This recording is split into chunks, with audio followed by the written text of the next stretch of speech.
Olá, pessoal! Como todos vocês estão? Eu sinceramente espero que todos vocês estejam bem por aí. Sejam todos muito bem-vindos ao nosso podcast Uma Leitora no Cinema. Eu sou Gisele Santos e sempre eu venho trazer as minhas dicas, as minhas opiniões sobre livros, filmes e séries. Ou seja, tudo que acontece no audiovisual e na literatura a gente vai assistindo, vai vendo, vai lendo aquilo que mais nos interessa e depois a gente vem aqui trazer as nossas opiniões sinceras para vocês. Bom, hoje nós vamos falar de um livro que, na minha opinião, foi bem curioso, aliás, uma experiência bem estranha, na minha opinião. Vamos falar do poema trágico Fausto, do Johann Goethe. É um livro que foi escrito em diversas partes, para ser sincera. Ele teve uma parte que foi feita um tempo, depois teve um esboço num outro período. A primeira versão foi escrita em 1775, ali a primeira parte foi escrita nesse período. Depois teve um outro esboço em 1791, mas definitivamente foi em 1808 aproximadamente que foi completada toda a obra. Então, o que acontece aqui? Aqui, na verdade, ele é todo em formato de poema, durou praticamente toda a vida o Goethe produzindo essa obra. Na verdade, ela vai envolver diversas correntes filosóficas que estavam acontecendo na Alemanha, naquele período que o Goethe estava escrevendo sua obra. Então, vai ter muito dessas correntes filosóficas. E também, ele acabou me lembrando muito Dante em A Divina Comédia. Então, toda essa parte de mitologia, teologia, filosofia, então a gente vê muito dessas minúcias aqui nessa obra. E não se enganem, a premissa ela é de certa forma simples, mas por ter todas essas minúcias que eu falei com vocês, ele não é um livro tão simples de se ler. Geralmente você acha ele em algumas edições em versões bilíngues, em alemão e em português, no nosso caso aqui, mas tem partes que você fica mais confuso na hora de ler a obra. Bom, então essa questão da obra, da sinopse, o que seria exatamente esse livro? Na verdade, começa ali numa parte constada como Fausto Zero. Geralmente você encontra edições com duas partes, mas antigamente tinha uma versão chamada de Fausto Zero. Então, mais ou menos, o que seria? Seria um encontro de Deus com o Meristófeles, que seria ali digamos, tipo um diabo, uma coisa assim. E eles estão entrando num certo acordo pela alma desse Fausto, que é ali um cara muito conhecido, um cara que tem muito conhecimento, um cara muito estudioso, muito inteligente.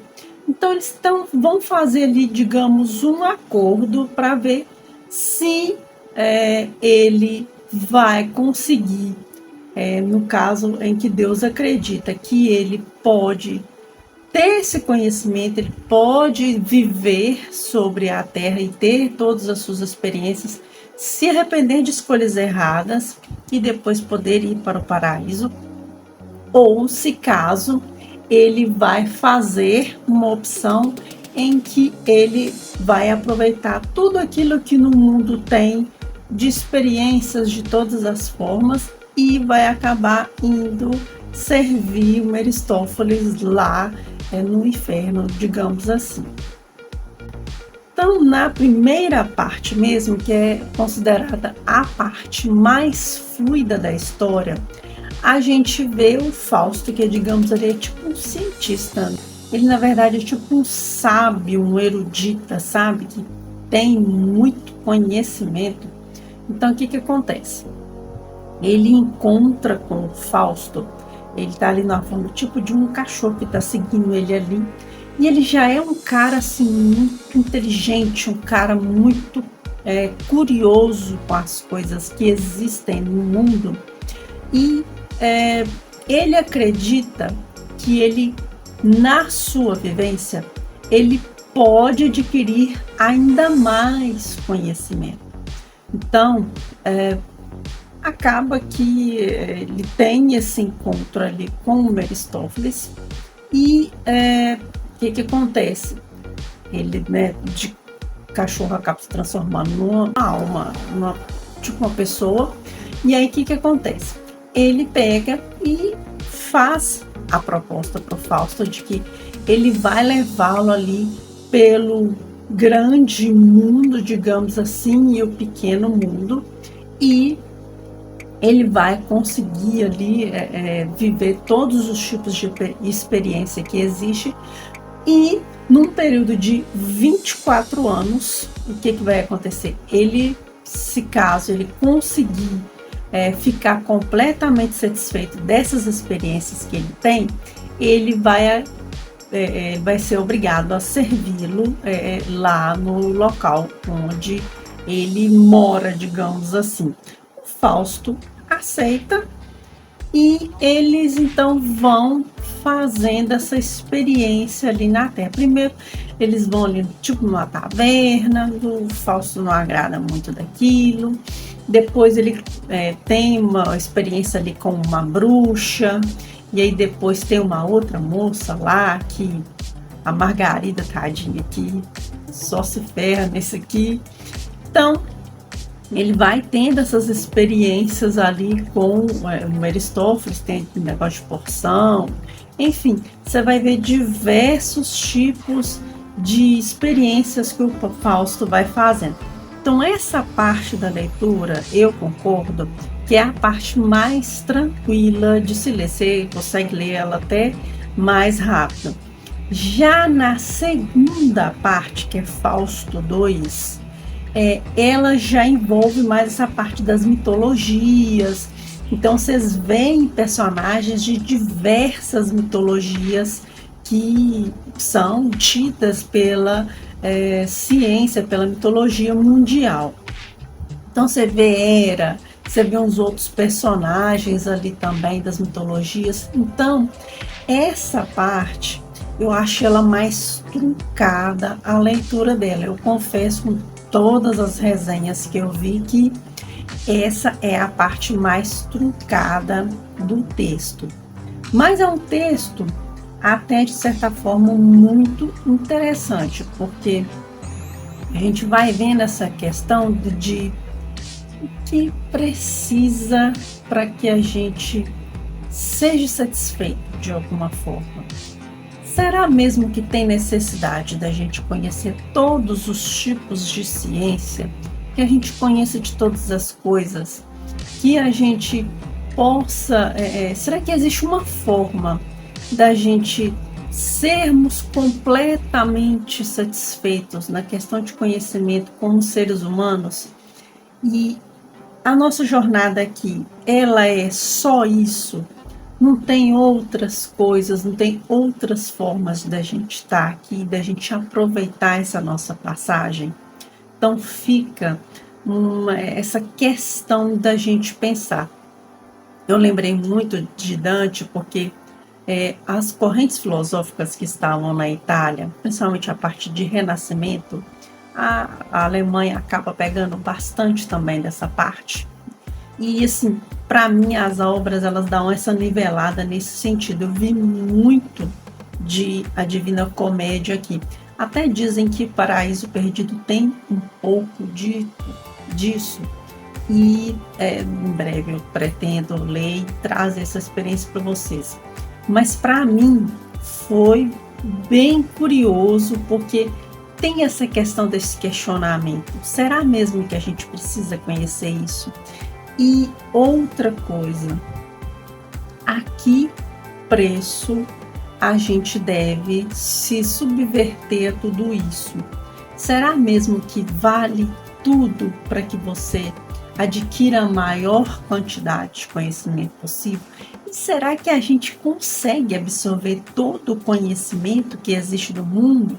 Se você for olhar todos os tipos de ciência que a gente vive hoje em dia, será que é possível absorver tudo isso que tem por aí?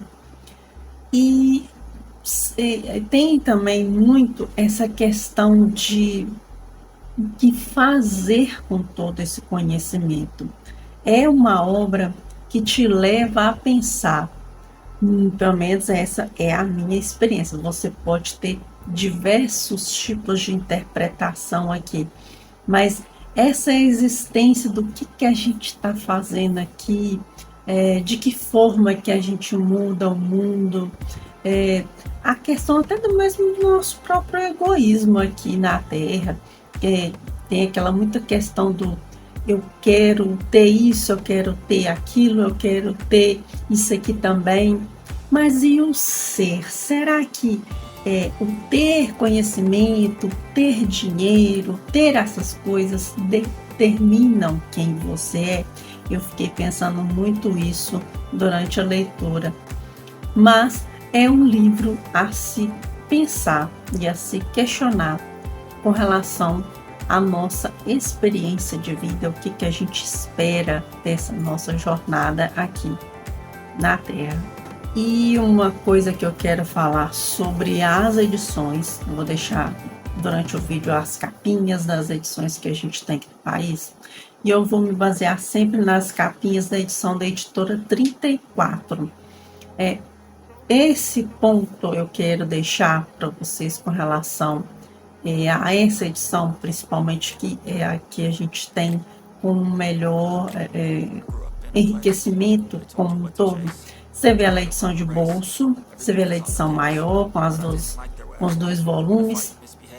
E a questão aqui que eu vejo é que muita gente até se questionou porque, por exemplo, na maior parte dessas edições, esse texto de apoio deu uma atrapalhada. Na minha visão, isso não aconteceu.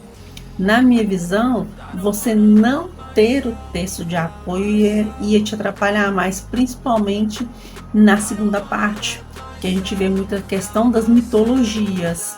Então, para quem não sabe nada, zero de mitologia, zero dessa parte de ciência, vai preferir essa questão dos textos de apoio, que, na minha opinião, melhoram muito a experiência. Então, se caso for seu interesse esse livro, procure realmente edições que tenham essa questão desse texto de apoio para poder te apoiar de alguma forma. E também procure ver essa questão de qual que era o contexto na Alemanha nesse período em que o Goethe acaba demonstrando essa obra, ele acaba criando, construindo essa obra. Aqui, isso vai ser muito importante, você ter essa questão do Renascimento ali na Alemanha, e também as correntes filosóficas que haviam na Alemanha de Goethe. É sensacional. É um livro assim que não é fácil a leitura, eu confesso. A primeira parte, ok, show, você consegue aproveitar. A segunda parte, realmente, sem texto de apoio, você não consegue aproveitar. E não é um livro que você vai devorar também, não. É um livro que você vai aos pouquinhos, que você vai conseguindo ter uma boa experiência. Eu curti a leitura, não é assim, uau, livro favorito, mas é aquele tipo de experiência que te faz olhar para dentro e para ver aquilo que mais te atrai, aquilo que mais te agrada. Bom, não quero me estender muito nesse vídeo, e então é isso, gente. Se você teve alguma interpretação diferente dessa interpretação que eu tive, você pode utilizar os comentários para que a gente possa ter essa experiência melhor. Se você tem interesse em ler essa leitura, eu não tenho a edição aqui, porque na verdade eu li pela biblioteca aqui na minha cidade, depois eu vi ela pelo Kindle, então é um livro que com certeza é interessante ter no seu repertório, mas eu vou ser sincera que não é um livro para todo mundo, não. Vão ter pessoas que vão sim ter uma experiência ótima de leitura e outros nem tanto. Então, por isso, vou deixar os comentários abertos para que vocês possam também contribuir com a gente com relação às suas experiências de leitura com esse livro. Eu gostei bastante, como eu falei, mas, né, não é um livro para todo mundo. Eu confesso que ele não é um livro para qualquer pessoa, não. Então é isso, muito obrigado por você que está conosco até agora. Em breve a gente vai dar um pequeno recesso aqui no canal e a gente vai, vou estar informando para vocês aos poucos, e os vídeos vão voltar ao normal em agosto, né? Se Deus quiser, vai dar tudo certinho. Então é isso, muito obrigada de coração para você que está conosco aqui no canal. Não deixe de continuar seguindo a gente, tanto no podcast, no seu agregador de áudio favorito, e por aqui também nos nossos audiocasts, também nos vídeos resenha do canal. Então, um grande abraço e até mais.